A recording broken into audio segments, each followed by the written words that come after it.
Hey everybody! Today's video, I just wanted to go over why phonics classes are different from the general series. So if you do not teach phonics classes with Qkids, if you are researching Qkids, if you, I don't know, work for Qkids but have no idea what I'm talking about, a phonics class, it's because phonics classes are different and your coach has to reach out to you to teach phonics, and you have to do a whole separate training. Do you remember when you started with Qkids and you had videos to watch? It's like that, but it's for phonics. I mean, there's not as many videos, but you do have to do training to teach phonics. So I think I've been teaching phonics since maybe April, um, May. It was before summer. Phonics are different. So phonics are sometimes what children take first. They don't have to, but a lot of the brand new students are taking phonics. The first class is actually the letter S. I had to think about it because I wanted to say A, but it's not. A is number 2. The first class is letter S. So we get brand new students that have never had Qkids classes before, and we begin with the letter S. So that's a fact. Like, they don't go in typical order of the alphabet like you would think. They do not do that. Things that are different about the phonics classes. So they have a very specific order that they go, like the slides. So you start out and you introduce the letter.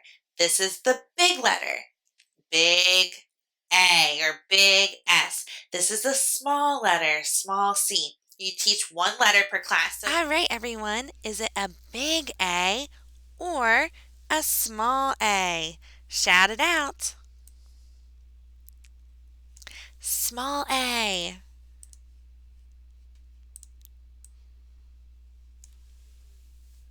Big A. Let's trace. Small A.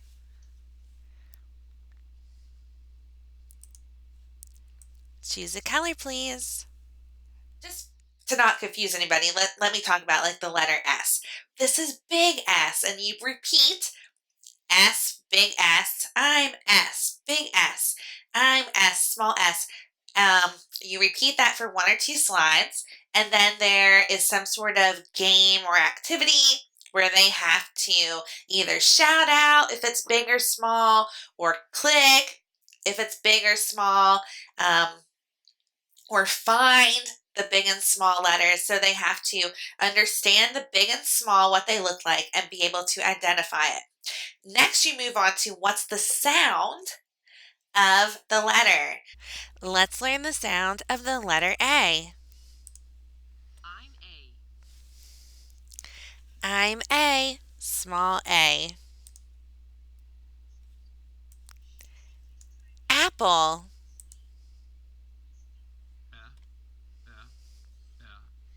Apple. It'll have your 3 words, okay? You teach 3 words with the phonics class. So for instance, for the letter S, the first one is spider. So it'll come up on screen. It has an animation like a general series. So you'll have Kobe walking and you'll say, spider. And you repeat that a couple times. You do your TPR, and then you move on to the next slide. And the next one is snake. So Kobe walks up to the snake. Snake. Snake. And then the third word is sun. Sun. And I always sing, here comes the sun, do-do-do-do, or Mr. Sun, sun, Mr. Golden Sun, please shine down on me. But anyway, after that I say, okay, now we're learning 3 new words. Let's practice using them. The next screen, it will go over, it'll say, I'm S. And the letter will pop up, and I say, I'm S, big S, or small s, whichever one it is. And then you'll click to see spider. You'll say spider, and then the animation will move and there's a button to click and it'll go spider and it repeats. There's another slide to repeat the sounds. And then you move on to things like, not necessarily in the letter S, but then there's usually blending. I think there's a little bit of blending in S where you're putting the sounds of words together. Then you're spelling. You have to spell some words. So it'll pop up and let's say sat. And you have to sound out the missing letter, which is S. S, S, S. Which letter makes that sound? S, S, S. Can you click S? And they have to click it. And then most of the lessons, there's a concept at the end that you're learning. So whether it's learning black and white or these and those, this and that, I can see, okay? There's like a mini concept at the end. The only problem I have with phonics lessons is then after you're doing that extra concept, they have the quiz at the end. And you're trying to like remember because it's been blending, spelling, extra content. It's been a lot of slides since they have seen the 3 words for today and remembered the sound of the letter and big and small, what letter they're actually studying. So I always go back. I'll bring up the quiz slide and then I'll say, okay, let's do a quick review. And I go back to the slide that has big and small. And I do that slide. And then I say, okay, do you remember the 3 words from today? And I go to the slide and I click it and I'll say spider. And then I click the one where it goes spider. And then I do the same for the next 2 slides. And then it's time for the magic book. Let's open the magic book. That way their mind is refreshed for what they learned today. It's a lot of slides to get back to the magic book quiz. So that's why the phonics classes are different.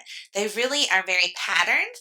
And I love that because it's very easy and you don't have to like guess or expect a different game or anything like that. Like it's very similar. Now phonics 2 is a little bit different and there's less content, so you kind of have to extend a little bit. But I primarily teach level 1 of phonics and I just love it. But I do have to tell you, if you haven't seen my other phonics video, I kind of say a few different things about phonics in that video, so you can watch it. I will link it right there. And, if you're thinking about phonics, there's a lot to consider because if you do agree to do it, it tends to be that that's all you get. You generally do not get a mix. I would say 98% of my classes are phonics classes. And it's hard because you don't really know if you're going to like it until you do it. And it is difficult because when you first start and then also like in the summertime when you're doing so many phonics classes, it can really take a toll on your voice. And I struggled this past summer. I really struggled doing all the phonics classes, and they typically do not give you like a blend of classes. It's like all phonics. So these are things to consider, I mean, you don't have to really get to know the students. Like there's so much content, there's not a lot of individual activity, so that's a little bit different. So if you do like getting to know the students and talking to them individually and asking them additional questions and things, that's not what phonics is about. So there's like 18 slides and you have to fly through it, and there's not a lot of individual, there might be one individual slide where you listen to them blending, but there's not a lot of individual conversation. So phonics are different. It's easy. I love it, but it's different. So you have to weigh these things out in your mind and just think, watch some other videos and see, is this for me? So I just wanted to do this video to give you some more information about why phonics classes are different. Happy teaching, everybody. Thank you.